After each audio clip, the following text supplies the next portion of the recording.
एक और सर फिर से नेता प्रतिपक्ष तेजस्वी यादव ने निशाना साधा है कि जिस तरह से महंगाई बढ़ रही है तो बिचौलियों के इशारे पे सरकार महंगाई बढ़ा रही है, इसको आप किस तरह से देखते हैं?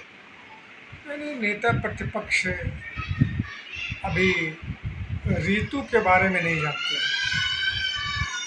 कहा उन्होंने कि सब्जियों की कीमतें में वृद्धि हुई है। तो प्रत्येक साल, एक नई साल नहीं है, जब इनके पिताजी यूपीए में थे सरकार में, उस समय भी प्याज और आलू और सब्जियों की महंगाई बढ़ी थी।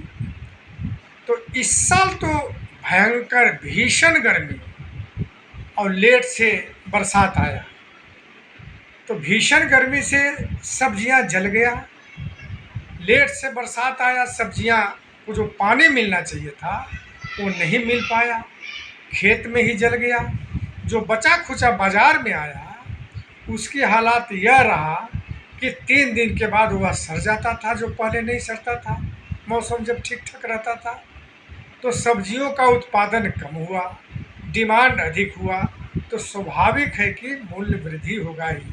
दूसरी बात कि जब बरसात आया तो इतने भयंकर बरसात आया कि उत्तरी बिहार से लेकर तमाम जो ज़िले हैं डूब गए। जो जहाँ सब्जी की खेती थी वो सारे के सारे लोग डूब गए। उत्पादन जो होना था, निकलना चाहिए था, वो नहीं निकला। तो इसके कारण महंगाई तो थोड़ी बढ़ी है, इसमें कहा दो मत नहीं, लेकिन कारण तो जाने इस ऋतु में प्रत्येक वर्ष सब्जियों के कीमतों में वृद्धि होता है। देखिए, उनको नहीं मालूम होगा, चूँकि किसान के बेटा वो नहीं है इसलिए उनको नहीं मालूम होगा। जब जेठ बैसाख में पुरवैया चलता है तो सब्जियों का उत्पादन बढ़ता है, पछिया चलता है तो कम होता है। इस बार तो पुरवैया चला ही नहीं, लगातार सब दिन पछिया चला, जिससे सब्जियों का उत्पादन कम हुआ। उसमें भी इतनी भीषण गर्मी कि शायद 40-50 वर्षों में इतनी गर्मी नहीं हुआ था। तो ये महंगाई किन कारणों से हुआ, उस कारणों को भी जानना चाहिए नेता प्रतिपक्ष को।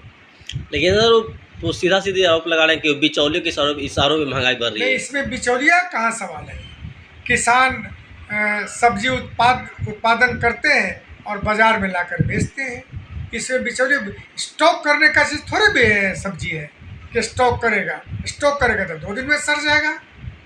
चलिए, यह भी उनको नहीं मालूम है कि सब्जियों में बिचौलिया नहीं होता है, वो डायरेक्ट किसान उत्पादन करता है और बाजार में भेजता है, इसमें बिचौलिया नहीं होता है। ठीक है, धन्यवाद।